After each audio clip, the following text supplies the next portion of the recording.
نبی پاک صلی اللہ علیہ وسلم ہمیشہ سادہ اور متوازن غذا استعمال فرماتے ہیں۔ سادہ غذا اور متوازن غذا کھانے میں اعتدال میانہ روی کی ہدایت فرمائی گئی۔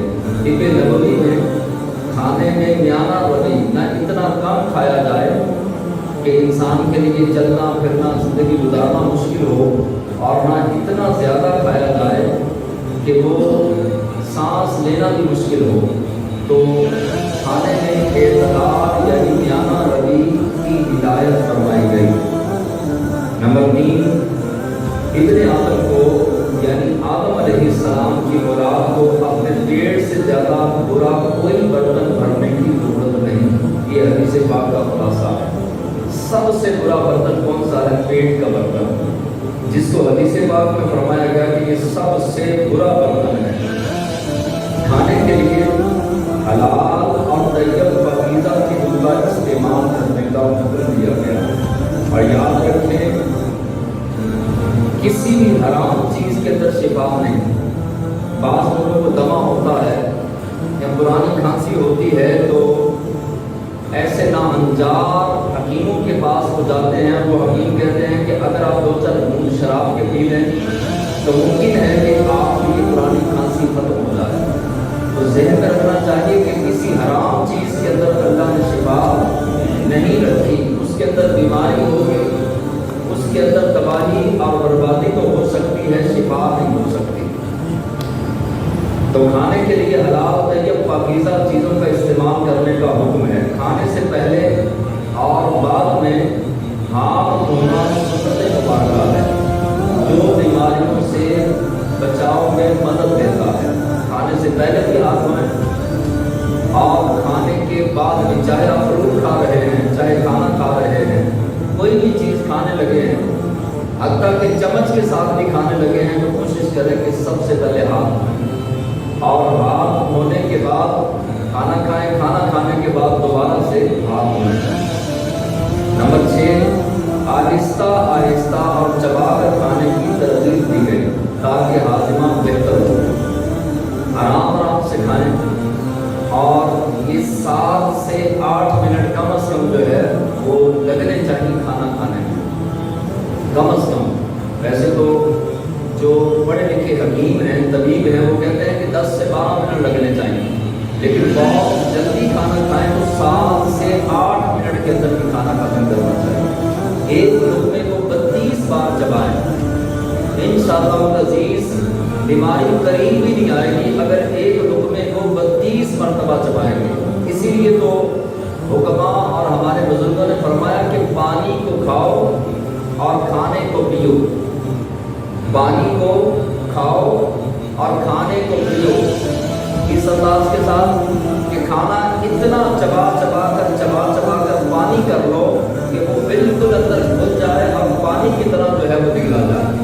اور پانی کو کھاؤ سے مراد یہ ہے کہ پانی کو رفتہ رفتہ آہستہ آہستہ پیا جائے، گھونٹ گھونٹ کر کے، اور گھونٹ بھی چھوٹے، سستیاں لے لے کر جو ہے وہ پانی پیا جائے۔ اور اس طرح سے گردے خراب نہیں ہوتے، جوڑوں میں جو ہے وہ درد کا مرض جو ہے وہ نہیں لگتا اگر چھوٹے چھوٹے گھونٹ پانی کے بھرے جائیں۔ کھانا چبا کے کھایا جائے تو دانتوں کا کام آنتوں سے نہیں کیا جاتا۔ اکثریت کے ساتھ ہم کیا کرتے ہیں کہ دانتوں کا کام آنتوں سے لیتے ہیں، ہلکا پھلکا 2-4 مرتبہ چبایا اور چبا کے اندر لے گئے۔ جتنا زیادہ کھائیں گے اتنا زیادہ بیمار ہوں گے، جتنا کم کھائیں گے اتنا کم بیمار ہوں گے، جتنا کم کھائیں گے صحت اچھی رہے گی۔ جتنا آپ دیکھیں نبی کریم علیہ السلام سے بڑھ کر کسی کی کائنات میں صحت ہے۔ آپ نے وہ واقعہ سنا ہوگا کہ عرب کا بہت بڑا پہلوان تھا، اور اتنا بڑا پہلوان تھا کہ وہ گائے کی کھال پہ کھڑا ہو جاتا اور چیلنج کرتا کہ اس کھال کو میرے پاؤں کے نیچے سے نکال کے دکھاؤ۔ 40 بندے گائے کی کھال کو کھینچتے، آپ کو چادر کے اوپر ہم کھڑے ہو جائیں، کوئی چادر لے لیں آپ تو آپ کھڑے ہو جائیں، کاشف کو ہم کھڑا کر دیں، ماشاء اللہ وزنی آدمی ہے تو ہم آرام سے 2 بندے کھینچیں گے تو کاشف صاحب زمین پر تشریف لے آئیں گے، چادر کھینچی جائے گی۔ لیکن کھال نبی کریم علیہ السلام کی عظمت، شان، طاقت اور صحت کی بات بتانے لگا ہوں۔ نبوت کا معاملہ تو پھر برات ہو رہا ہے۔ اب وہ پہلوان کیا کرتا تھا کہ وہ کھال پہ کھڑا ہو جاتا، 40 بندوں کو کہتا کہ میرے قدموں کے نیچے سے اس کو کھینچ کے دکھاؤ، نہیں کھینچی جاتی۔ اتنی طاقت، وہ زور لگاتا پاؤں کے ساتھ، تو اتنا اس کے اندر طاقت تھی، اور اتنی یعنی کہ اتنا وزن نہیں تھا، موٹا نہیں تھا، ایسے وزن تھا، طاقت تھی کہ اس کے پاؤں کے نیچے سے کھال نہیں کھینچی جاتی تھی۔ اس نے نبی کریم علیہ السلام کو چیلنج کر دیا، کہنے لگا کہ اگر آپ مجھ سے کشتی کریں اور کشتی میں آپ جیت جائیں تو میں کلمہ پڑھ کے مسلمان ہو جاؤں۔ نبی کریم علیہ السلام نے بازو جو ہے وہ اوپر کرنا شروع کر دی، آستین جو ہے، فرمایا آؤ میدان میں۔ تو کہنے لگا نہیں آپ لباس چینج کر لیں، تبدیل کر لیں، میں بھی لباس تبدیل کر لیتا ہوں۔ آپ نے فرمایا مجھے لباس تبدیل کرنے کی ضرورت نہیں، میدان میں آؤ۔ اس نے کپڑے تبدیل کیے، وہ میدان میں آیا۔ اب کافر بھی دیکھنے والے، مسلمان صحابہ بھی دیکھنے والے۔ ایک صحابی تھے نئے مسلمان ہو گئے تھے، عرض کیا یا رسول اللہ عرب میں یہ سب سے بڑا پہلوان ہے، اور جو اس کے مقابلے میں آتا ہے یہ اس کی پسلیاں توڑ دیتا ہے۔ تو حضور علیہ السلام نے فرمایا میں کہ مسلمان ہوں، آہستہ آہستہ سمجھ جاؤ۔ اشارہ کیا ایک طرف کھڑے ہو جاؤ۔ وہ میدان میں آیا، محبوب خدا، نبی خدا، رسول خدا صلی اللہ علیہ وسلم نے دونوں مبارک ہاتھوں سے پکڑ کے پٹک کے نیچے مارا، اور وہ کہنے لگا نہیں مجھے پتہ ہی نہیں چلا، میری آنکھوں کے آگے اندھیرا تھا، مجھے خبر ہی نہ ہوئی، لہٰذا دوبارہ مقابلہ کیا جاتا۔ حضور نے فرمایا دوسری مرتبہ پھر مقابلہ ہوا، پہلے دونوں ہاتھوں سے اٹھا کے مارا تھا، پھر ایک ہاتھ سے اٹھا کے مارا۔ پھر وہ کہنے لگا کہ آخری موقع دیں۔ حضور علیہ السلام نے تیسرا موقع دیا، اور تیسری مرتبہ بھی زمین پر پٹک کے قدم مبارک رکھ کے فرمایا دبا دو۔ تو کہنے لگا نہیں معاف کر دیا، آپ سے بڑھ کے کائنات میں کوئی اور طاقت والا ہے ہی نہیں۔ تو حضور علیہ السلام ایک دن میں اب اتنی طاقت ہے، آپ کہیں گے وہ تو حضور ہیں، تو نبی کریم علیہ السلام کا ہر عمل امت کے لیے ایک تعلیم ہوتا ہے، سبق ہوتا ہے۔ تو حضور علیہ السلام دن میں پوری زندگی آپ پڑھیں، بخاری، ترمذی، ابو داؤد، نسائی، ابن ماجہ، مشکوٰۃ شریف، سیرت کی کتابیں، کوئی بھی سیرت کی کتاب اٹھا کے دیکھ لیں، آپ کسی سیرت کی کتاب سے یہ ثابت نہیں کر سکتے کہ حضور نے ایک دن میں 2 مرتبہ کھانا کھایا۔ پوری زندگی ایک دن رات میں حضور نے کبھی 2 مرتبہ کھانا نہیں کھایا، اور ہمارا ٹائم کیا ہے 3 مرتبہ، اور شکلیں ہمارے پیلے زرد رنگ، اور میری طرح ہونٹ خشک، عجیب و غریب صحت ہے۔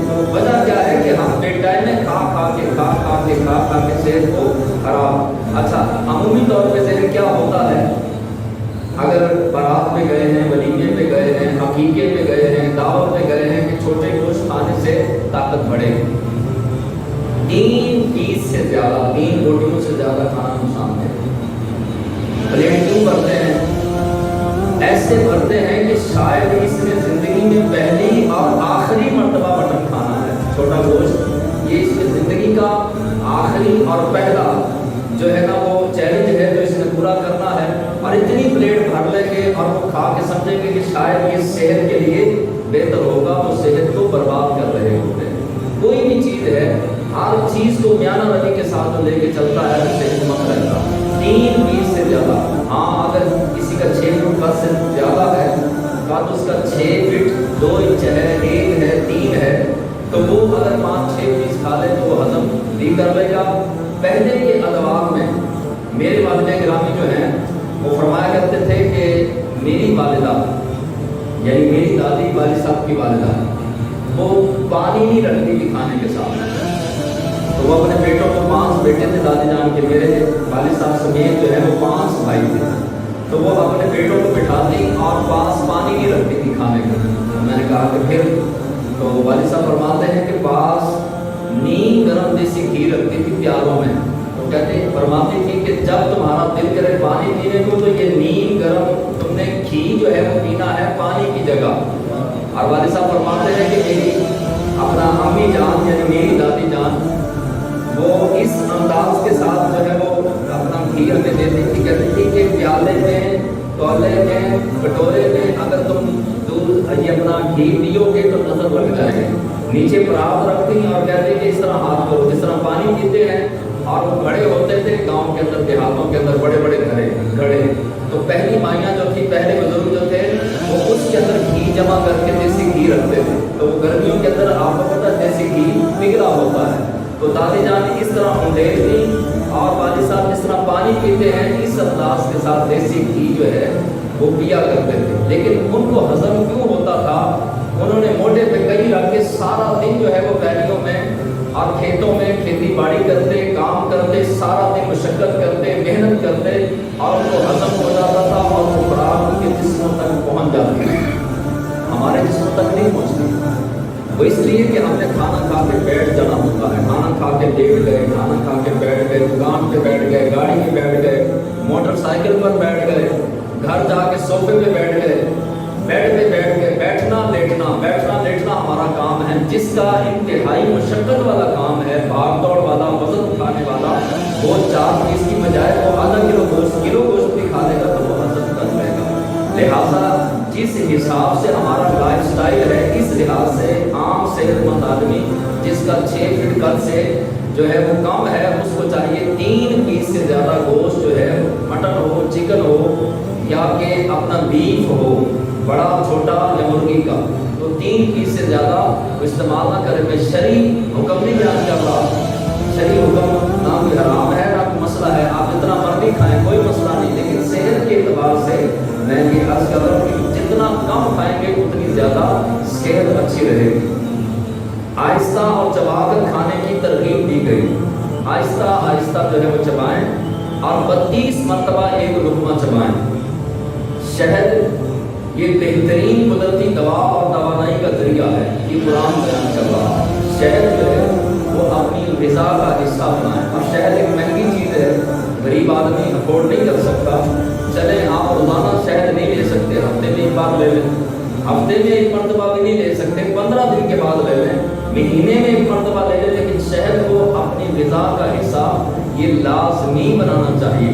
نبی کریم صلی اللہ تعالیٰ علیہ وسلم بعض مرتبہ شہد کے ساتھ روٹی تناول فرما دیتے ہیں اور فرماتے ہیں کہ یہ شہد یہ وہ ہے کہ جس میں موت کے علاوہ ہر بیماری کا علاج۔ ایک کلونجی کے بارے ارشاد فرمایا گیا اور ایک شہد کے بارے ارشاد فرمایا گیا، لیکن یہ آج کے دور میں اپنے معالج کے پوچھے بغیر جو ہے وہ استعمال نہ کیا جائے۔ یعنی جس طرح شوگر کے مریض ہیں، ایک مریض آیا نبی کریم علیہ السلام کے پاس، تو آپ نے فرمایا کہ جا کے شہد لو ٹھیک ہو جائے، اس نے شہد لیا وہ ٹھیک ہو گیا۔ ایک مریض آیا، آپ نے فرمایا تم نے شہد نہیں کھانا، تو صحابہ کرام نے عرض کیا یا رسول اللہ صلی اللہ علیہ وسلم ایک کے لیے شہد دوسرے کے لیے ممانعت، تو فرمایا ہاں، ایک کو موشن لگے تھے اس کو منع کر دیا گیا، ایک کا معدہ درست تھا، بہترین تھا، اس کو شہد کا حکم دے دیا۔ تو اپنی طبیعت کے اعتبار سے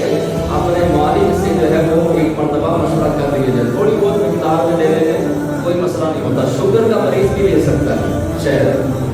کھجور نبی کریم صلی اللہ علیہ وسلم کا پسندیدہ پھل ہے جو غذائیت سے بھرپور ہے۔ 2 کھجوریں کھا لی جائیں تو 4 روٹیوں جتنی بندے کو طاقت مل جاتی ہے۔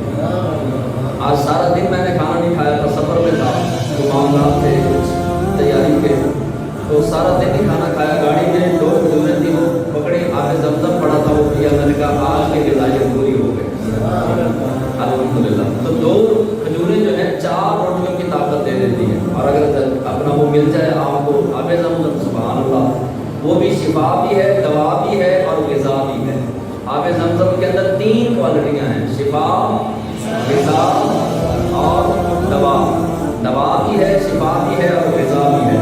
زیتون کا تیل جسمانی صحت اور جلد کے لیے مفید ہے، جو افورڈ کر سکتے ہیں، جو خرید سکتے ہیں، کوشش کریں کہ اتوار کے اتوار زیتون کے تیل والا جو ہے وہ آپ، چلے مہنگا ہوتا ہے لیکن اتوار کا آپ رکھ لیں، اپنے آپ کو بچوں کو عادت ڈالنے کے لیے اتوار کے اتوار گھر والوں کو کہہ دیں کہ جی زیتون میں کھانا بنے گا، آپ تھوڑا سا زیتون ڈالیں گے نا، اتنا تو ہڈیاں بن جائے گی، تھوڑا سا زیتون یعنی کہ 2-3 چمچ ڈالیں گے تو اس سے ہڈیاں بن سکتی ہے۔ جس طرح کی تری آپ کھاتے ہیں اس طرح کی تو نہیں آئے گی، لیکن یہ ہے کہ کھانا تیار ہو جائے گا۔ ہم تو کہتے ہیں کہ تری اوپر تیر نہیں ہو، اور پھر مزہ آتا ہے، اور اگر تری نہ ہو تو ہم کہتے ہیں آج کھانا کس طرح کا ہے، یہی تری جو ہے وہ اندر جا کے ہماری انتڑیوں کو تباہی مچاتی ہیں اور ہمارے دل کے بعد کسی وجہ سے بند ہوتے ہیں جو ہمیں تریاں کھانے کا شوق چڑھا ہوا ہے۔ تو لہٰذا اتوار کے اتوار جو افورڈ کر سکتے ہیں، زیتون کا تیل ہے تبھی اگوا کے رکھ لیں، اصل والی۔ اب وہ خود تلاش کریں، کوئی جائے اپنا مدینہ شریف تو اس کو آپ کہتے ہیں مجھے نہ کہیے گا، ویسے تو آپ کسی کو کہہ دیں وہ مدینہ شریف سے لے آئے، دبئی سے بھی مل جاتا ہے، سعودیہ سے، پاکستان کے اندر بہت ساری دکانیں ہیں جہاں سے اصل مل جاتا ہے۔ تو ایک ڈبی جو ہے وہ آپ لا کے رکھ لیں، اور میرا خیال ہے کہ 8 مرتبہ جو ہے نا وہ ایک ڈبی سے کھانا پکایا جائے گا انشاءاللہ۔ زیتون کا تیل جسمانی صحت اور جلد کے لیے مفید ہے۔ جو کا دلیا ثابت جو بیمار ہے اس کو کھلایا جائے تو یہ بہترین علاج بھی ہے اور بہترین غذا بھی ہے۔ اپنا یہ جو کا دلیا یہ سنت مبارکہ بھی ہے۔ جو کا دلیا کیا ہے جی؟ چند مرتبہ میں نے پڑھا میں نے تلاش کیا تو میں نے چند مرتبہ یہ پڑھا ہے۔ اگر کوئی زیادہ کہے گا تو ہم ماننے والے لوگ ہیں کہ نبی کریم علیہ السلام نے گندم جو ہے وہ تناول فرمائی چند مرتبہ، میں نے جو پڑھا ہے۔ ہاں باقی علماء کہیں کہ نہیں زیادہ کھائیے تو ہم مان لیں گے، لیکن میں نے پوری زندگی میں یہ پڑھا کہ چند مرتبہ حضور نے گندم تناول فرمائی۔ زیادہ کیا تناول فرمایا؟ جو کا آٹا اور جو کا دلیا۔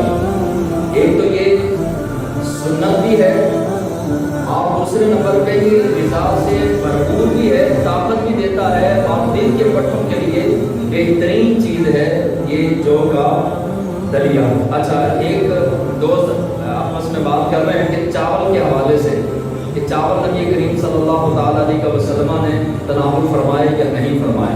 آپ کو علم ہے کہ چاول کے حوالے سے بھینس کا دودھ پیا کہ نہیں پیا؟ کوئی بتائے گا؟ نبی کریم علیہ السلام نے پوری زندگی بھینس کا دودھ ہاں جی نہیں پیا۔ بھینس کا دودھ عرب کے علاقے میں بھینس نہیں تھی۔ یہ دوسرے لوگ جو ہے نا وہ اسی لیے یہ کٹے کا مسئلہ کھڑا کرتے ہیں نا، کٹا کھول دیتے ہیں کہ جی کٹے کی قربانی نہیں ہوتی۔ حالانکہ علماء امام اعظم سے لے کے اب تک سارے متفق ہیں کہ یہ اپنا گائے کی ہی قسم کہلائے گی یہ بھینس بھی۔ تو بہرحال جو ہے وہ کٹے کی قربانی بھی بالکل جائز ہے، امام اعظم سے لے کے آج تک ہر امام اس پر متفق ہے۔ اور یہ بھینس کا دودھ نبی کریم علیہ السلام نے زندگی میں کبھی بھی جو ہے وہ نوش نہیں فرمایا۔ جو کہتے ہیں کہ یہ حضور نے کیا وہ کیا، جس کو کہیں کہ قسم کھا تو کبھی ماں کا دودھ نہیں پیتا، قسم کھا جو کہتے ہیں نا جھنڈیاں صحابہ نے لگائیں، نبی کریم علیہ السلام نے یہ کیا۔ میلاد کس صحابی نے منایا تو اس کو پوچھیں کہ آپ نے جو ہے وہ مولوی صاحب دودھ نوش فرما کر جو ہے وہ زندگی کے کئی ایام برباد کیے، ایمان تو برباد ہے، زندگی بھی برباد کر دی، آپ بتائیے آپ نے بھینس کا کبھی دودھ پیا؟ وہ کہے گا پیا، کیونکہ ہر بندہ پیتا ہے۔ تو پھر نبی کریم علیہ السلام نے تو ساری زندگی نہیں پیا تو آپ نے کیوں پیا؟ تو یہ اصول نہیں ہے کہ جو حضور علیہ السلام نے عمل مبارکہ نہیں کیا، اصول یہ ہے کہ شریعت کے خلاف کون سا کام ہے اور شریعت کے دائرے میں کون سا کام۔ اصول یہ ہے۔ چاولوں کے حوالے سے بھی میں نے آج تک کوئی حدیث ایسی نہیں پڑھی کہ حضور علیہ السلام نے تناول فرمایا۔ کیوں جی؟ آپ نے اگر کسی نے پڑھی ہے یا کسی عالم سے سنی ہے تو وہ بیان کر سکتا ہے، میں نے نہیں پڑھی۔ ہاں مجھے بخاری شریف بھی تھوڑی بہت پڑھنی آتی ہے، مسلم بھی آتی ہے، ترمذی بھی آتی ہے، ابو داؤد بھی، نسائی بھی، ابن ماجہ بھی، مشکوٰۃ شریف کا بھی مطالعہ ہے، لیکن میں نے کہیں نہیں پڑھی۔ اگر کوئی عالم بتائے کہ نبی کریم علیہ السلام نے چاول تناول فرمائے ہیں تو ہم ماننے والے لوگ ہیں، ہم مان جائیں، لیکن پڑھا کہیں نہیں۔ نبی کریم علیہ السلام نے صفائی کو نصف ایمان قرار دیا، مسلم شریف۔ وضو کو جسمانی اور روحانی طہارت کا ذریعہ بتایا گیا جو جلدی امراض اور دیگر بیماریوں سے بچاتا ہے۔ غسل کی عادت ناخن کاٹنے، مسواک کرنے، کپڑوں اور جسم کو صاف رکھنے کی ہدایت دی گئی۔ کھانے سے پہلے اور بعد میں ہاتھ دھونا، برتن اور پانی کو ڈھانپ کر رکھنا بھی نبی کریم صلی اللہ علیہ وسلم کی سنت ہے۔ نبی کریم صلی اللہ تعالیٰ علیہ وسلم خود جسمانی طور پر مضبوط اور چست تھے، آپ صحابہ کرام کو بھی ورزش کی ترغیب دیتے تھے۔ اللہ کے ولی کا فرمان، میرے جیسا کوئی ہوتا تعویذ بنا کے دے دیتا، کوئی وظیفہ لکھ کے دے دیتا یا کوئی اور معاملہ کر دیتا، آپ نے سب سے پہلے ارشاد فرمایا کہ رات کو سونے سے پہلے اپنے گھر کے دھونے والے برتن اپنی بیوی کو اپنی کام والی کو پابندی لگاؤ کہ وہ بغیر دھوئے نہیں سوئے. رات کو جو برتن پڑے ہوتے ہیں نا کچن میں اور سینک پہ بیسن پر اور وہ ساری رات وہاں پر پڑے رہتے ہیں اور صبح تک پڑے رہتے ہیں. وہ جنات استعمال کرتے ہیں. جب جنات استعمال کرتے ہیں تو اس گھر کے اندر بے برکتی آ جاتی ہے. مجھے ریاض صاحب کی بڑی بات پسند آئی تھی کہ کہنے لگے کہ میں نے اپنے گھر والوں کو کہا ہوا ہے کہ رات کو سونے سے پہلے جو ہے وہ اپنا برتن دھو کے سونا ہے. اگر مثال کے طور پر مجبوری ہے تو وہ کپڑا ڈال دو تو کپڑا بھی بسم اللہ الرحمن الرحیم پڑھ کے ڈالیں. بلکہ 10 منٹ لگتے ہیں تو دھو کر ہی جو ہے وہ سونا چاہیے. زیادہ دیر ہم دھلے جھوٹے برتن جو ہے وہ رکھنے نہیں چاہیے. ایک کام پہلا آپ نے یہ ارشاد فرمایا. اور دوسرے نمبر پہ آپ فرمانے لگے بتا دیا جائے یہ بات سنیں. فرمایا کہ نبی کریم علیہ السلام نے کہ خود جسمانی طور پر مضبوط اور چست تھے حضور اور صحابہ کرام کو بھی ورزش کی ترغیب دیا کرتے. گھوڑ سواری سنت بھی ہے اور اس کی حضور نے اپنی امت کو ترغیب بھی دی ہے. گھوڑ سواری شہروں کے اندر تو نہیں ہے لیکن اب فارم بننا شروع ہو گئے مختلف شہروں کے مضافات کے اندر. وہاں پر آپ کو پیسے دے کے آپ جو ہے وہ گھوڑ سواری کر سکتے ہیں. تیراکی یعنی کہ تیرنا یہ ہر بندے کے لیے ضروری ہے. یوں سمجھیں کہ بہت ضروری ہے. ہر زمانے میں تیراکی کام آتی ہے. خدا نہ خاصہ کہیں سیلاب آ جائے کوئی ڈوبنے کا معاملہ ہو جائے کوئی ایسا معاملہ ہو جائے تو تیرنا ہمارے بچے یہاں تیرنا جانتے ہوں گے تو بہت امید ہے کہ بڑی مصیبت سے ایسے حالات میں بچنے کی قوی امید ہوتی ہے کہ اس کو تیراکی آتی ہے. اور وہ اس نیت سے نہ کرے کہ سیلاب آئے گا میں ڈوبنے سے بچوں گا بلکہ اس نیت سے کرے کہ میرے آقا صلی اللہ علیہ وسلم بھی تیراکی کو پسند فرمایا کرتے ہیں. تیراکی حضور نے بھی فرمائی پسند بھی فرمایا اور ترغیب بھی دی. اور تیر اندازی کو سیکھنے کی تاکید کی گئی. پیدل چلنے کو پسند فرمایا جو دل پٹھوں اور عمومی صحت کے لیے فائدہ مند ہے. اچھا جی اکثریت کے ساتھ ہمارے بچے اور ہم جو ہے خوب نہیں لیتے. استادوں کی دوسری بات کی کافیوں کو تڑپ ہو رہی ہے. ایک نے کونی مار کے دوسرے کو کہا کہ پہلے وہ بات سنائیں. تو ایک تو یہ تھی کہ رات کو برتن جو ہے وہ ان کھلے نہیں چھوڑ رہے ہیں. اور دوسرے نمبر پر ارشاد فرمایا کہ تمہارے گھر میں اگر کوئی بے نمازی ہے تو اس کو گھر سے نکالو. کوئی بے نمازی ہے تو اس کو گھر سے نکالو. اس نے کہا جی بیٹی ہے تو فرمایا اس کی شادی کرو یا اس کو نمازی بناؤ یا اس کی شادی کرو. اس نے جو ہے وہ اپنا نمازی بھی بنایا ہوگا بہرحال جلدی شادی کر دی اور برتنوں کے معاملات اس نے بہتر کیے. ابھی وہاں سے ہم جو ہے وہ پڑھ کے مکمل کر کے فارغ ہو کے واپس نہیں آئے تھے کہ وہ دوبارہ آیا کہنے لگا حضور نیند کی گولیاں بھی چھوٹ گئی اور برکت کے دروازے رجوع بھی کھل گئے. صرف یہ 2 کام کرنے ہیں کیونکہ یہ لوگ جو ہے وہ دل کے جاسوس ہوتے ہیں. غوث اعظم شیخ عبد القادر جیلانی رضی اللہ تعالیٰ عنہ کی بارگاہ میں ایک شخص آیا کہنے لگا گھر میں بے برکتی ہے. آپ نے فرمایا کہ باہر مین گیٹ پہ جا کے پردہ لگا. کیا کرو پردہ لگا. نہ کوئی وظیفہ بتایا نہ تقریر دیا نہ کوئی صورت بتائی. سب کچھ کرنا چاہیے. سب میں برکتیں ہیں اور یہ بتاتے بھی رہے ہیں کہ فلاں وظیفہ کرو یا فلاں جو ہے وہ صورت پڑھو اس میں بھی برکتیں ہوتی ہیں. فرمایا باہر مین گیٹ پر جا کے پردہ لگا. پردہ لگایا تو برکت آنا شروع ہو گئی. وہ کہنے لگا حضور یہ کیا معاملہ ہے. اور دیکھیں کہ اللہ کے ولیوں کو یہ بھی پتہ ہوتا ہے کہ اس کے گھر کے باہر پردہ نہیں ہے تو پردہ لگا دیا. چند ہفتوں کے بعد آیا کہنے لگا حضور برکت آنا شروع ہو گئی لیکن پتہ بتائیے. آپ نے فرمایا تمہاری گلی سے ایک بے نمازی گزرتا تھا.